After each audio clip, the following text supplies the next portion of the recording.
aspiration.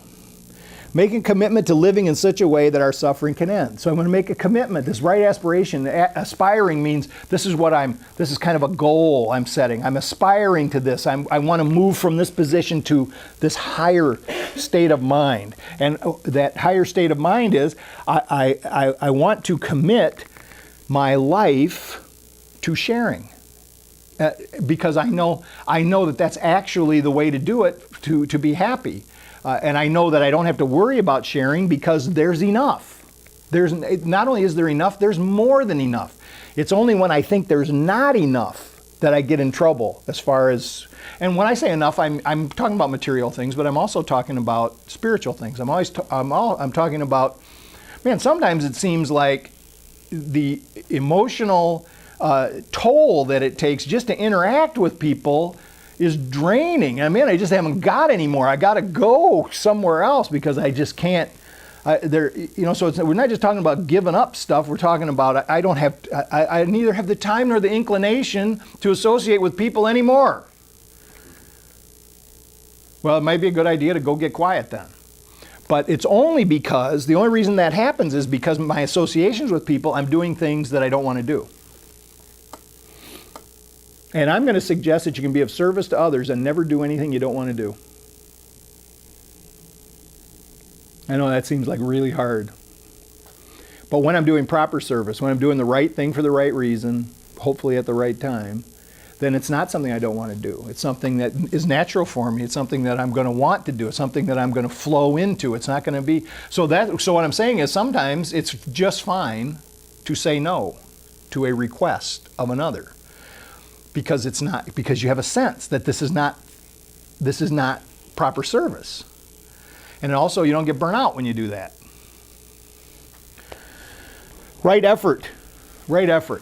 Just do it, no excuses. This is like, just do it, no excuses. It's the mountain biking rule, Andy. No complaining, no excuses, no quitting. You just do it. You just go out and do it. And I was playing racquetball on Friday. And I was going to make an excuse. I was just going to make an excuse right there. See how easy it is? I was just about to make an excuse about it. Anyway, let's suffice it to say that it didn't go as well as I wanted it to go. All right? And so then I was playing with another guy who was playing much better than me. But afterwards he apologized to me for not doing as well. And he went through this whole list of things about what he had done wrong and everything. And listen, I'm not judging him. I had a whole list of stuff that I had done wrong in my mind too. But I realized in that moment, this is not what I want to commiserate about. I do not want to do this. You know what? It was what it was. And yes, there was a number of things. I mean, actually some valid reasons why I didn't play as well as I thought I should have. And I'm sure that there were valid reasons that he didn't play as well as he thought he should have. But it is useless to talk about it. It doesn't help anything. You just play the game. And think about this as being a bigger game, that we're playing this bigger game. We stop complaining, we stop making excuses, and we say, we're not going to quit. There are these things that are in front of me that I decide to do. Nobody's making me do anything. I'm deciding to do these things. I can say, well, yes, I have to do it because I won't get a paycheck if I don't do it. But still, I decided to go to work. And as a result, I have to decide, how am I going to be at work? How am I going to be in this service meeting? How am I going to be in this family gathering? I get to decide. Nobody else there can tell me or make me do anything.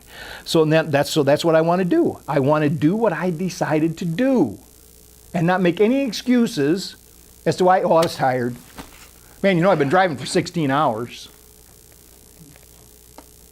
Shut up. It doesn't help. We either do it or we don't do it. And we don't make any excuses about it.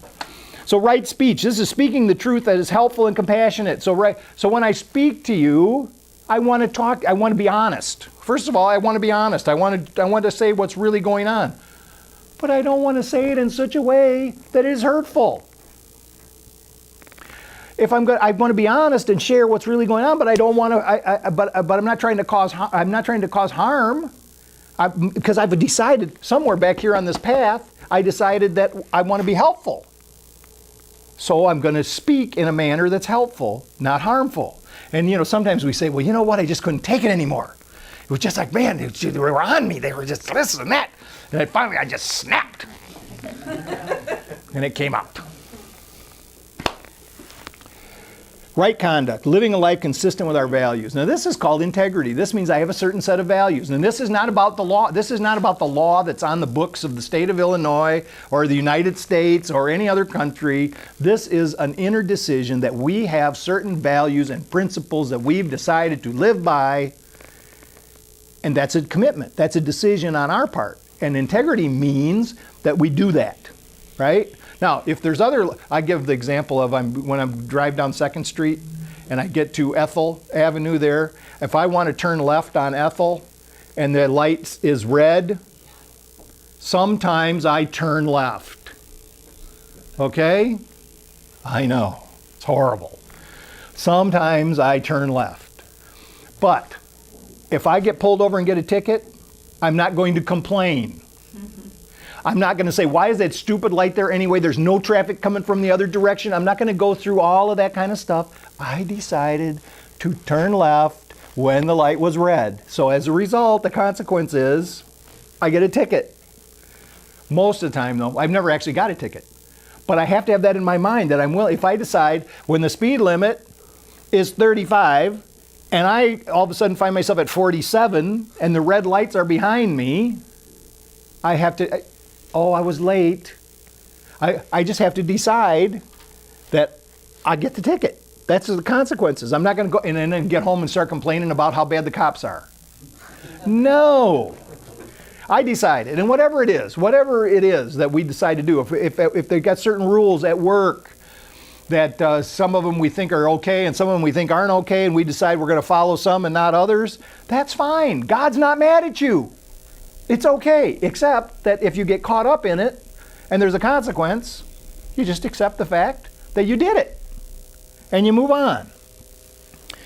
But what's important is that when we have a value that we've decided is what we want to live by, when we violate those values, that hurts us.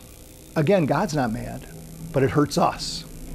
It hurts us, and it causes guilt, which we know that guilt is the great stealer of life. And so this is one of the things on the path is to live consistent with our values. Right livelihood, and this is what the Buddhists say. If you're earning a living out in the world, you have to earn a living doing something that does not hurt others. So you shouldn't have a job that's causing harm. Now, this opens up a whole can of worms, because you can think about there's so much going on in the world where you could say, well, that company is, causing harm to the planet, and that company is causing harm to society, but we're talking about you now. If you are working for a company that you think is causing harm, then it's something you need to examine. It's not for me to say, well, you work for such and such and they do this and that makes you bad. That doesn't have anything to do with me. But each and every one of us has to come to some kind of agreement with ourselves about this. If what we do for a living, if we have a sense that it causes harm to others, well, if we're going to be on the path, we need to find something else to do for a living. Right mindfulness, and this is the idea of staying in the moment. And this is our 10th step in recovery, and the whole idea is to be mindful of where you're at and who you're with and be there. This is like dance with what brung you. Okay? If you're with someone, be with them. And I'm just talking about in the moment. It could be you could have a broader sense of it too, but I'm just talking about in the moment. If you are a certain place, be there. So we're at church, for lack of a better term. We are at church. So let's be at church, be here and be experiencing what's going on here. If I'm at work, I need to be at work and be doing whatever it is that I'm supposed to do at work. If I'm home and the agenda is family time, I'm to be at home with my family. The problem is what happens is I get distracted. When I'm at work, I'm thinking about what's going to happen when I get home. And I'm thinking about how I need to do this and that and the other thing. It doesn't have anything to do with work. And then when I get home, I start thinking about work. Well, all these distractions keep me from living this kind of full and good life that I want to. If I can just get myself disciplined enough to keep my mind stayed on what it is that I'm doing right now. If I could just hold a single thought for a minute. Oh, God, if I could just hold a single thought for like 10 seconds. If I could just stay focused on what's going on right now, everything starts working better. Everything starts working better. And people don't say, oh, you're emotionally unavailable. I know. Women never hear that. I am. I'm emotionally unavailable because I'm not there. I'm somewhere else. I'm thinking about something else. Oh, but it's all for the common good. I'm worried. There's this and that has to be done. I need to stop it. I'm not just talking about my own practice. I need to realize that when I'm distant from those that I am with, I am distant from God. I have gone away from the present moment. I have gone away from what I want to put my attention on. And finally, right concentration, expanding our consciousness through meditation. So this is the most powerful thing, is the ability to sit down, be quiet, and learn through practice and discipline how to stop thinking so much. To actually come to the place where the never-ending stream of thoughts actually ends. And there's just nothing but peace and a sense of well-being and a knowledge of connection. And see, this is it. This is how you know you're on the path and you're getting very close to the destination. Because when that sense of peace, when that sense of connection comes over us in this meditation, we know that this is actually pretty close to the bliss of God. And and of course, it doesn't last forever. Like, we may get a few moments. We may get, I can get 30 minutes. Sometimes if I commit the time, I can get more than that. But then when I stop, I go back out into the world, and I'm not in that place of bliss because I'm dealing with all these other things that we've talked about. But this is the cool thing about it, is to say the reason I'm on the path is so that I can get to the place where I'm always experiencing the peace of God that passes all understanding. So this is the goal. This is the reason that we're on the path. Whatever religious affiliation we might have had in the past or we may have in the future, the goal is to return to God. The goal is to return to love. And there are many ways to get there. Every path gets there eventually. Some of them save some time. I think that's enough. Save some time.